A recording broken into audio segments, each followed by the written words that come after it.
Hey MMA fans, Cage Minds, your host Mike of Frankel, here to do a little rant about the recent announcement by Dana White concerning the light heavyweight division and the UFC on Fox 4 event, saying that Shogun versus Vera or Machida versus Bader could produce the next #1 contender for the winner of Jon Jones versus Henderson, the light heavyweight title fight at UFC 151. Well, what do we have a problem with? Well, Shogun's coming off of a loss in a #1 contender fight to Dan Henderson, so how could you be in another #1 contender position?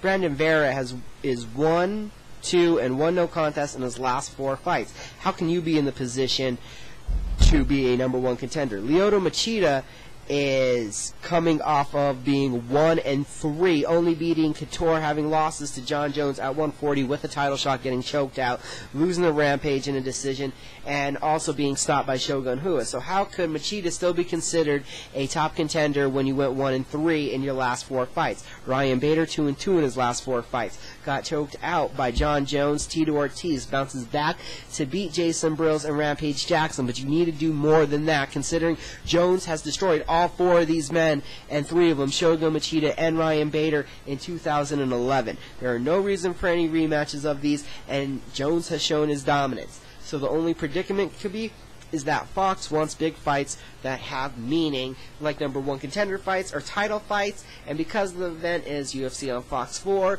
Dana White was kind of pressured into making this announcement. Other than this is completely ludicrous, I guess, idiotic. It's weird to imagine that guys that are coming off of losing records could get a title shot. Shogun and Machida coming off of losses, have big names, that's why they're getting this publicity. But still, I can't imagine them getting title shots off of this. Alexander Gustafsson, 5-fight win streak. James Huna, 3-fight win streak. Igor Parkaratz, 3-fight win streak. Stephan Bonnar, a 3-fight win streak. A guy like Glover Teixeira came in, he's 18-2, and Ryan Jamo is 17-1. All of these guys are older than Jones, so an excuse that maybe they're not ready for it.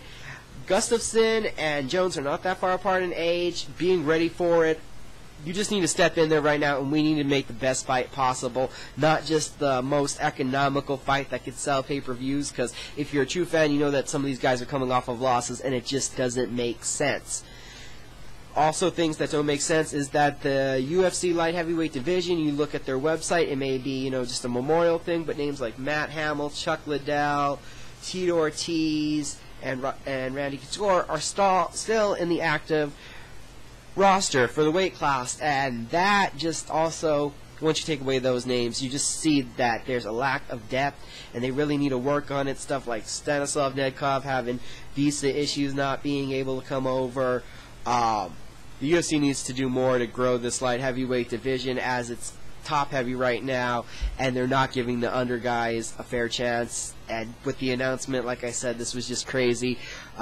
Jones probably beats Henderson, and then we need a different contender. Hopefully this is all just smoke and just propaganda putting it out there so people are interested in watching the fights, because if there's a #1 contender out of this fight, I don't know who it could possibly be. This is Cage Minds. We threw out a rant.